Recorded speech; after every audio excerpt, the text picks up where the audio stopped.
Hello, you wonderful people, and welcome to another Nerd Mode, this being a show where I introduce you to a series that you may or may not be familiar with. For today's episode, I'm going to talk about the CW original series, Superman and Lois. Like always, this isn't a review, it's just me talking about a series that I really like that I recommend you check out for yourself. Superman and Lois is an action sci-fi drama that follows mild-mannered reporter Clark Kent, who is secretly the superhero Superman. The series is actually based on the continuity from the TV show Supergirl, where Clark has already been Superman for many years. In this series, Clark and ace reporter Lois Lane are already married, and they have twin teenage sons, Jordan and Jonathan. Up until now, they have been living in the hustle and bustle that is Metropolis City, but when something happens, which, to avoid spoilers, I won't say what that thing is, Clark is forced to come home to Smallville with Lois and their children. There, Jordan and Jonathan discover Clark's secret about being Superman. Wanting to do what's best for their family, Clark and Lois decide to relocate their family to Smallville. However, the move doesn't come without its own complications. One of these complications comes in the form of Morgan Edge, a business mogul who has his sights set on Smallville,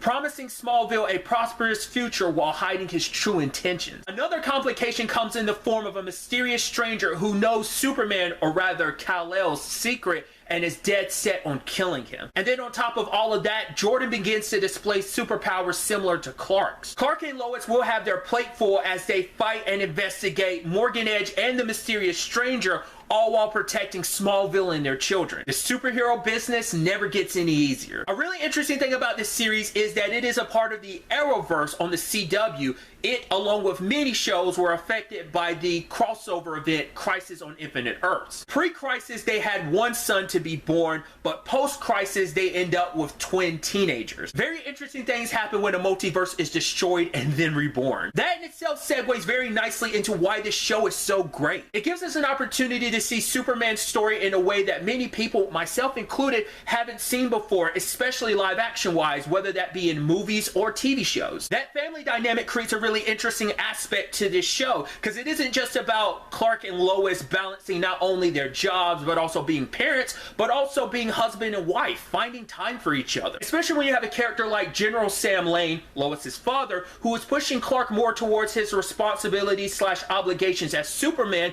which that in itself comes in conflict with him trying to spend more time with his family. Your classic dual identity conundrum. However, you can't forget about Jonathan and Jordan as well. Their entire lives were turned upside down. Everything that they believed to be true turned out to kind of be a lie. Trying to figure out their place in everything, whether that's together or whether that's them separately, it can lead to some clashing from time to time, but the end result just only strengthens their bond. The series also does a really good job of making Smallville a character in itself, getting to view things from the eyes / lenses of its residents like Lana Lang and her family, as well as characters like Christy, who runs the Smallville Gazette. Hype superhero action, heartfelt drama, intriguing mysteries with their own twists and turns. The show kind of has everything. Superman and Lois is based on characters from DC Comics. Season 2 of Superman and Lois premieres on January 11th. But really, that's all I'm going to talk about. Till the next time we meet, be happy, be safe, live life to the fullest, and enjoy it. Good day and goodbye.